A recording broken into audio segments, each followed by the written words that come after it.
মাননীয় স্পিকার, মাননীয় প্রধানমন্ত্রী মহোদয়ের একটা গুরুত্বপূর্ণ প্রশ্নোত্তরের পরিপ্রেক্ষিতে আমাকে সুযোগ দেওয়ার জন্য আপনাকে অসংখ্য ধন্যবাদ।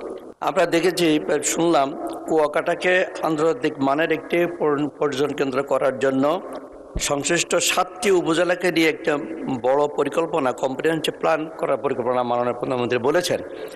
এজন্য মাননীয় প্রধানমন্ত্রীকে ধন্যবাদ। আমি একটু যোগ করতে চাচ্ছি, 1991-96 সালে মাননীয় প্রধানমন্ত্রীর আম্মা বেগম দেশনেত্রী বেগম খালেদা জিয়া মরহুম, আমি তখন এমপি ছিলাম, আমার এলাকায় গিয়েছিলেন শ্যামনগরে। ওই সময় শ্যামনগর একটা পর্যটন এলাকা, কোস্টাল বেল্ট এলাকা, নদী সন্নিহিত সুন্দরবন এলাকা। মাননীয় স্পিকার, কুয়াকাটা সহ চট্টগ্রামে বা অন্যান্য জায়গায় সূর্য ডোবা দেখা যায়, কিন্তু আমার এখানে সূর্য ডোবাও দেখা যায়, সুন্দরবন দেখা যায়, বাঘ দেখা যায়, হরিণ দেখা যায়, এবং আরও আনুষঙ্গিক যারা দৃষ্টি আকর্ষণীয় অনেক কিছু প্রাকৃতিক সৌন্দর্য সেখানে আছে। আমি মরহুম ম্যাডাম প্রধানমন্ত্রী মহোদয়ের কাছে, বেগম খালেদা জিয়ার কাছে আমি গিয়েছিলাম 2 বার। আমি ওনাকে বলেছি ব্যক্তিগতভাবে, উনি আমাকে 2টা প্রকল্প দিয়েছেন, কার্যকরী হয়েছে, 2টা ব্রিজ এবং একটা রোড সাইনেজের রাস্তা। আমি একটা পর্যটন কেন্দ্র করার জন্যে রোপওয়ে, যেটা বিদেশে আছে সুন্দর বিষয়, উনি এগ্রি করেছিলেন, অনুমোদন দিয়েছিলেন, অ্যাসেসমেন্ট শুরু হয়েছিল, কিন্তু পরবর্তী কার্যকরী হয়নি।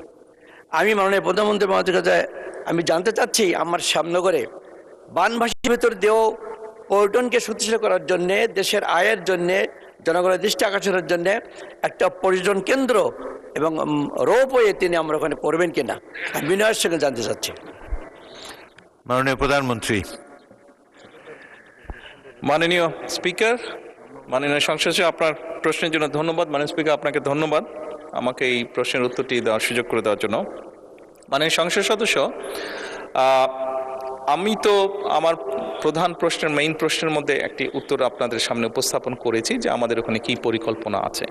আপনি রোপওয়ের যেটা বিষয়টি বললেন, কেবল কারের যে বিষয়টি বললেন, এটি আমরা সম্ভবত বিবেচনা করতে পারি অবশ্যই। আপনি যদি আবারও এই বিষয়টি নোটিশটি পাঠান, সেক্ষেত্রে আমরা এটা সম্ভবত বিবেচনা করতে পারি। তবে এই মুহূর্তে অন্য পরিকল্পনা যেগুলো আছে সেগুলো তো পর্যায়ক্রমিকভাবে আমরা বাস্তবায়ন করব। তবে এখানে আরেকজন সংসদ সদস্য নদী ভাঙনের কথা বলেছেন, মনে হয় একই সমস্যা আপনার ওখানেও খুব সম্ভব আছে। তো আমরা আগে নদী ভাঙনের মানুষগুলোকে বাঁচানোর চেষ্টা করি, তারপরে আমরা ওই কেবল কারটা স্থাপন করি। ধন্যবাদ।